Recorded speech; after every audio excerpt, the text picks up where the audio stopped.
What's going on, everybody? It's your boy, Pastor Wes, and I'm here with another 5-minute Bible study. I know it looks a little different.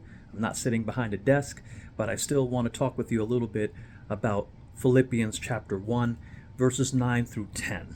And really, the Word of God says that it is my prayer. This is Paul speaking. He says, "It is my prayer that your love may abound more and more in knowledge and depth of insight, so that you may be able to discern what is best and may be pure and blameless for the day of Christ."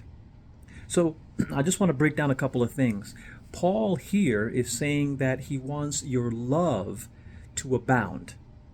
Why is that important? Because when Jesus was asked by the young lawyer what was the greatest commandment, Jesus asked him, he said, "Well, what do you read in the law?" And he said, "You must love the Lord your God with all your heart, all your mind, and all your soul, and love your neighbor as yourself." And Jesus says, "You have answered correctly. Go and do likewise."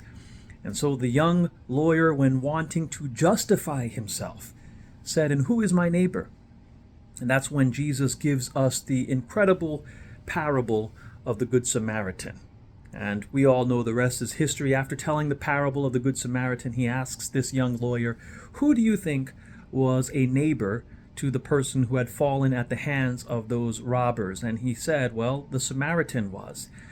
And so it begs the question, why is love such an overarching commandment that is offered by God? It is because love is the way in which our discernment will grow. How do I mean? Well, if you love somebody genuinely, you will pray for them.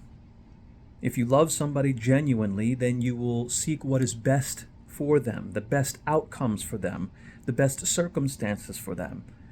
When you love, then you are able to get into the mindset of God. For God so loved the world that he gave his only begotten Son, so that whoever would believe in him would not perish but have everlasting life.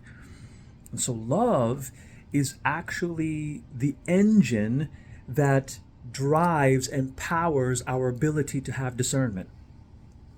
That's pretty much what Paul is getting at when he says that my prayer is that your love would abound, so that you would abound more in knowledge and depth of insight. That's discernment. Discernment is the ability to see truth and understand God's will in any situation.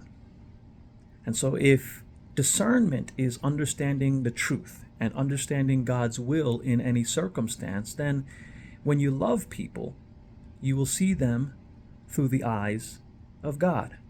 When you love them, you will have a spirit of unity and not a spirit of division. When you love them, you will seek the very best outcomes and best things for them. And by doing so, you are in tune with the discernment of God.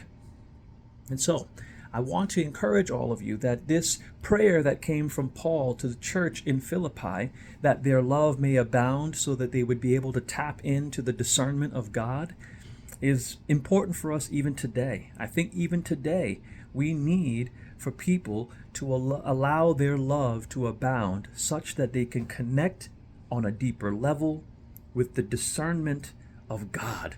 And by doing so, as we are preparing for the day of Christ, I noticed the rapture came, but we're still here. So I will say that we want to wait for the day of Christ to come. We don't know when it will happen, but as we prepare for the day of Christ, we will be able to connect more fully to the discernment of God as we allow our love to abound. So remember, Philippians chapter 1, verse 9 through 10, Paul's prayer, that our love may abound, so that we may be able to grow in our knowledge and in our discernment, in our depth of insight on the will of God. I hope that helps you guys. You guys take care and remain blessed.